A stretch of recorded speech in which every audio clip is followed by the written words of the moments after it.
Tonight, Whyalla residents rally in a bid to save Annie Lockwood from closure, and concerns raised about the environmental impact of a desalination plant near Port Lincoln. From our 7 Spencer Golf Studios, your nightly news with John Hunt begins now. Good evening. The Whyalla community came together this morning to rally against a closure of the Annie Lockwood court facility. The member for Giles and the city's mayor taking part in the proceedings as calls grow for the decision to be reversed. United for a cause. A large crowd gathered at Jessup White Park this morning in support of the residents at Annie Lockwood Court. The facility facing closure due to a lack of staff. They've got to supply some nurses, and if they haven't got enough money, they've got to do that. The problem is, though, that a lot of nurses left in the last couple of weeks. The crowd asking Kindred Living to reconsider the decision, but they're running out of time, with just 3 weeks left for residents to find new accommodation. The member for Giles says a city of Whyalla's size should not face this issue. Nobody from Whyalla, no aged care resident here in Whyalla has to go to a distant community. We should be looking after our people here in Whyalla. The city's mayor also attending the rally. She says council has met with the board of Kindred Living and shared their concerns over the closure. And the councils were able to ask questions and get some answers as to where we could potentially have a say, make a difference and use our position as council to continue to lobby to keep the facility open. It's really important that people get behind it because I don't know what's going to happen otherwise. There's very, very, very high chances it'll just be closed. Another rally is scheduled for Sunday afternoon. Mark ZITA, 7 Spencer Golf News. Some limited changes are set to be made to South Australia's COVID-19 restrictions. Venues such as pubs, clubs and cinemas will be able to return to 75% capacity from midnight on Wednesday. However, the requirement to be seated when eating and drinking will remain in place. Outdoor sport will remain at 1 per 2 square metres, with gyms remaining at 1 per 4 square metres. Authorities say restrictions are unlikely to substantially ease anytime soon, as the spreading Delta variant across New South Wales continues to concern them. Fears are growing over the location of a proposed desalination plant in Port Lincoln and its potential negative effects on the local environment. Key local stakeholders and environmentalists are concerned for the local marine life. An ocean battle is brewing over SA Water's push for a desalination plant near Port Lincoln. Consequences can be absolutely devastating for Port Lincoln, for the fisheries, you know. The proposed site at Billy Light's Point sparking concerns from the aquaculture industry, worried it could harm their business. A desal plant with the unknown negative effects of what it can have on our mussel industry and also the rest of the aquaculture industry here in Port Lincoln is a real concern for us. Mr Puglisi says the site is just 3 kilometres from their mussel spatch collection zone. He wants data to be collected over a number of years to measure the impact. To get the change in seasons and all of that cross-section of what the environment brings, it should be over a longer period of time of 4 to 5 years. In a statement, SA Water says the plant would be subject to a number of regulations, including long-term monitoring. They've also confirmed the final site will be picked in the coming weeks. However, experts are worried the discharge from the plant could harm the ecosystem. This is the Eastern Great Australian Bight is a clear hotspot of not only marine productivity but also diversity. Dylan Smith, 7 Spencer Golf News. Broken Hill police are fuming after a driver allegedly failed to stop for officers, sparking a pursuit on Friday evening. It's the 3rd separate chase in the city in the space of a week. Our reporter LACHLAN has the details. The latest alleged pursuit lasted 18 minutes after officers tried to stop the driver on William Street. Police tried to stop a 64-year-old Broken Hill woman for a random breath test. That lady chose not to stop, deliberately so. It all began around 6 p.m. on Friday night. Police say when they finally caught up with the driver in a dead-end street, she refused to provide her details or submit to a breath test, leading to her arrest. She was later charged with resisting arrest, failed to supply breath analysis, or after other charges in relation to failing to supply details in her vehicle. She'll now appear in court later this month. It's the third alleged pursuit in Broken Hill in the space of a week, following separate incidents on Eyre Street last Tuesday and the backtrack on Thursday. It's concerning that people choose not to stop when police direct them to. It puts themselves at risk, the community at risk, and the police. Police say pursuits are only initiated if safe to do so, and it's not a decision they make lightly.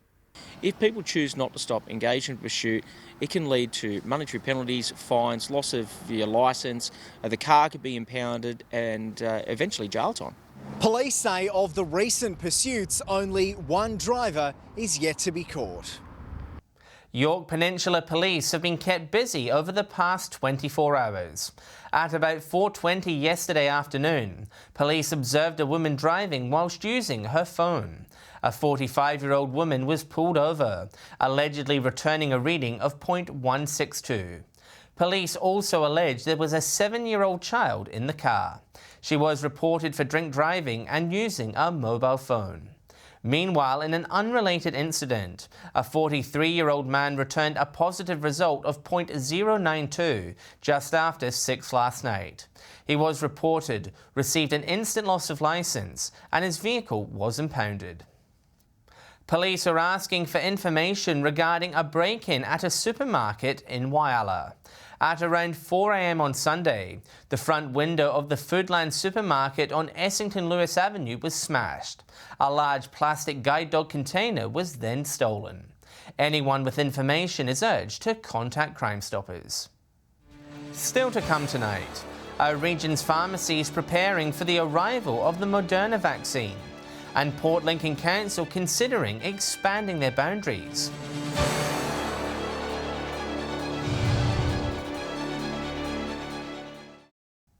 Welcome back.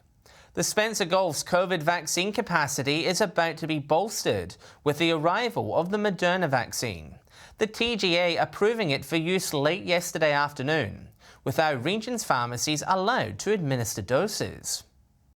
It's another step closer to protecting residents in the Spencer Gulf. The Therapeutic Goods Administration yesterday approving the use of the Moderna vaccine. We're certainly excited to see Moderna approved. It's very similar to Pfizer as one of those mRNA vaccines, which we've got good experience with. Like Pfizer, Moderna requires 2 doses spaced between a few weeks, and will be rolled out to approved pharmacies across the region from next month. The RACGP hopes its approval will help boost numbers in the Spencer Gulf. So we fully support any program that looks to increase that capacity.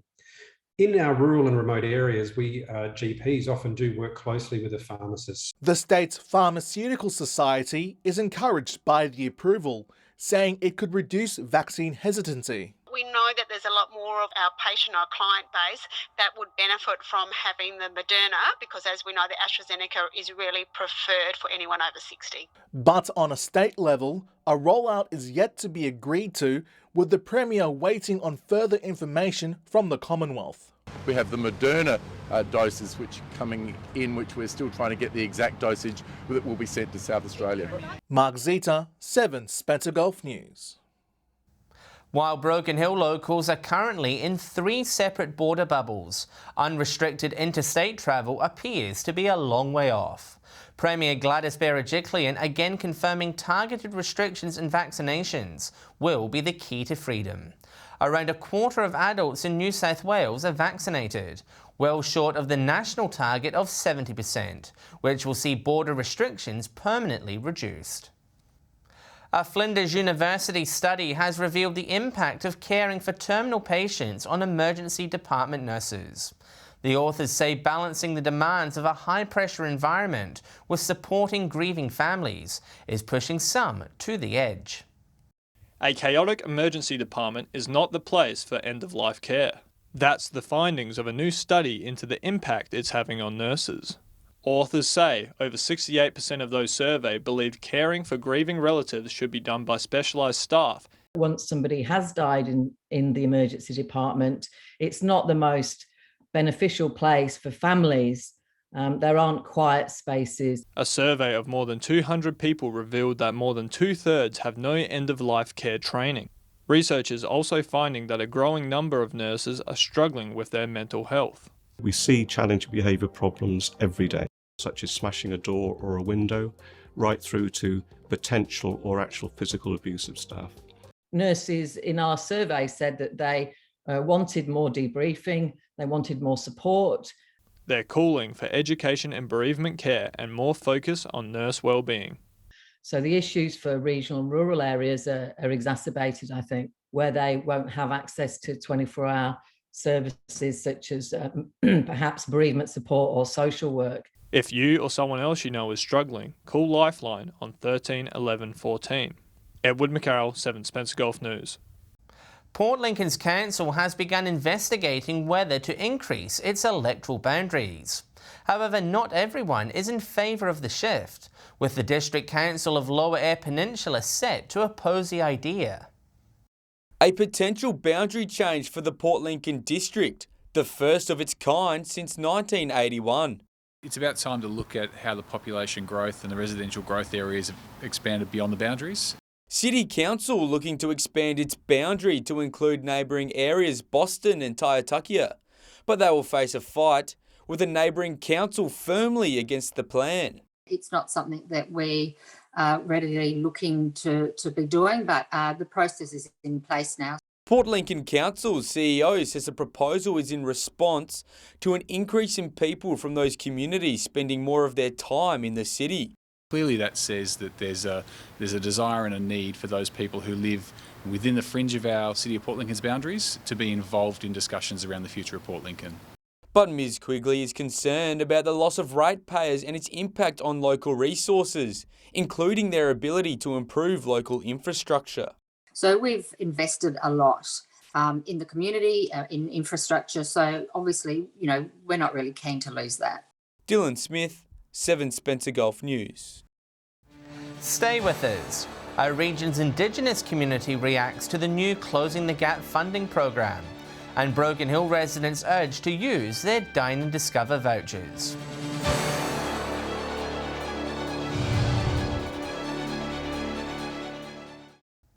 South Australia's government and the state's Indigenous communities have agreed on a new Closing the Gap framework. The plan will move toward giving Aboriginal people a greater level of consultation and involvement in decisions affecting them. A historic agreement providing a pathway towards a brighter future. South Australia's Aboriginal community-controlled organisation network reaching an agreement with the state government on the Closing the Gap implementation plan. So statutory authorities going forward will actually sit down with local Aboriginal community groups and organisations and develop ways forward. Premier Stephen Marshall signing the document that SACON says finally gives Aboriginal people a seat at the decision-making table. It follows on from the national agreement signed by the Commonwealth last week to commit over $1 billion to funding the cause. Socio-economic targets such as, kids going to school, Aboriginal people getting employment, Aboriginal people getting involved in business, home ownership, a whole range of things. SACON says the plans allow for flexibility with all levels of government and community to be included in the decisions. The funding that I've just sort of announced will impact on regional communities, not just develop programs for the betterment of South Australians, but in particular for Aboriginal and Torres Strait Islander people. Edward McCarroll, 7 Spencer Gulf News. After being stuck in COVID limbo, the 150th Kadina show will take place next weekend. The Society says it will be a weekend of fun, with children's car racing, a pet nursery, horse eventing and sideshow action to return. Organisers are calling for people to get their entries in as soon as possible.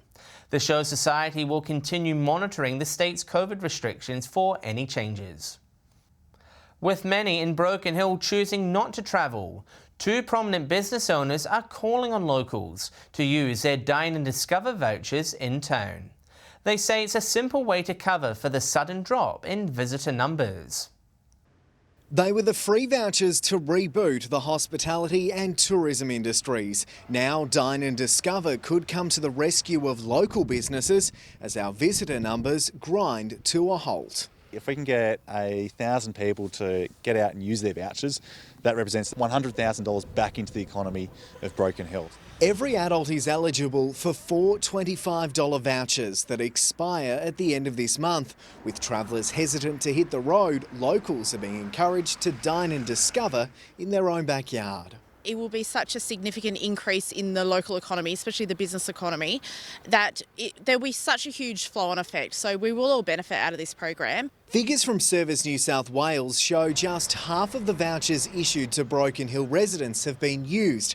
That's still a total spend of more than $500,000. There's 11 different Discover businesses that are listed, and there's places there that you wouldn't expect to go to if you were just doing your normal things on the weekends. And it's not too late to sign up and spend. You can apply through the Service New South Wales app or in branch. $25 vouchers, they can go a long way. Grab a meal, grab a coffee and a cake. LACHLAN, ITTER, 7 Spencer Golf News. Stay with us after the break. We have all the weekend soccer, netball and tennis scores. And Alex Sykes will have the latest weather forecast.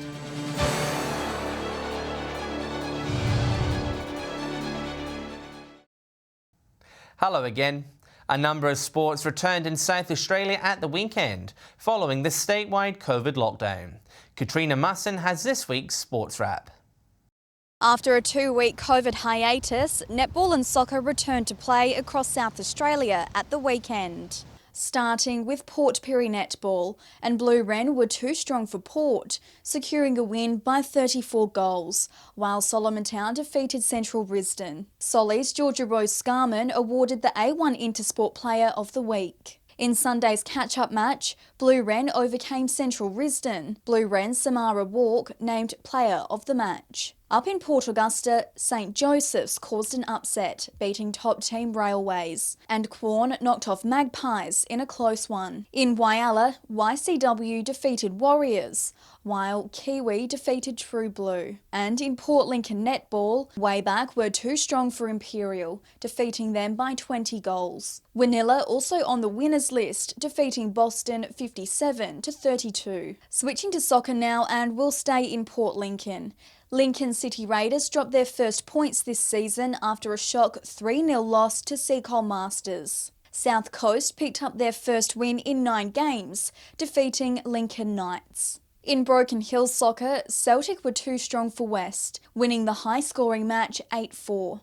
In the other game, St Joe's and Alma shared the points. In Port Pirie, Northern Demons had a narrow 1-0 loss to Seaford, while Savoy had a 1-0 win over Noongar United.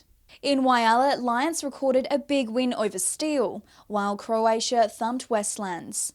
And finally, to Broken Hill tennis, in round 4 of the singles competition, Walkup defeated Keenan due to a forfeit. Hannigan secured a win over Stanley, Hanberg was no match for McLean, and Kegel was too strong for Dewberry.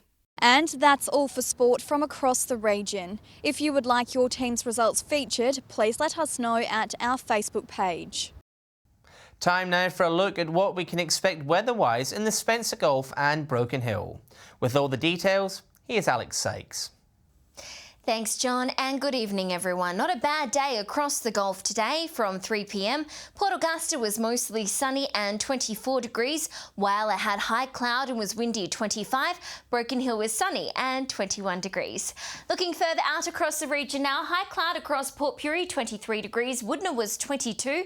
Kadina and Cleve were both cloudy and windy and 21. Port Lincoln had showers, also reached 21. Clare reached 19. Cooper Pedy was sunny and 27. Adelaide was cloudy and 20. Taking a look at the satellite image now, cloud over southern and western areas with a front and trough is generating patchy rain and showers.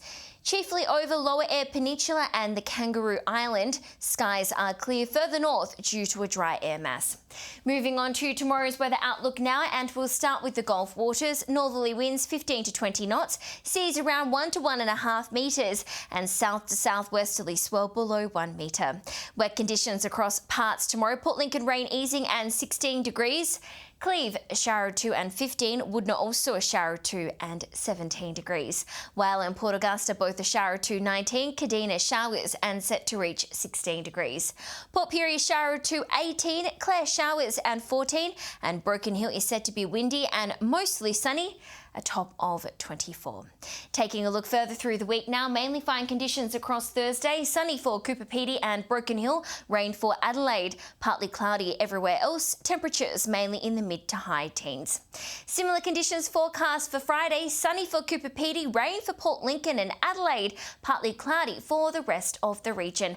And on Saturday, not a drop of rain in sight. Sunny for Cooper Pedy and Broken Hill. Cloudy for the rest of the region and Adelaide. Temperatures mainly to be in the high teens to low 20s. So the later half of the week is looking mighty fine, John, and that's all the weather from me for tonight. It's back to you. Thanks, Alex. And that's the local news this Tuesday evening. Thanks for joining us. I'll have updates later, but until then, have a great evening. Good night.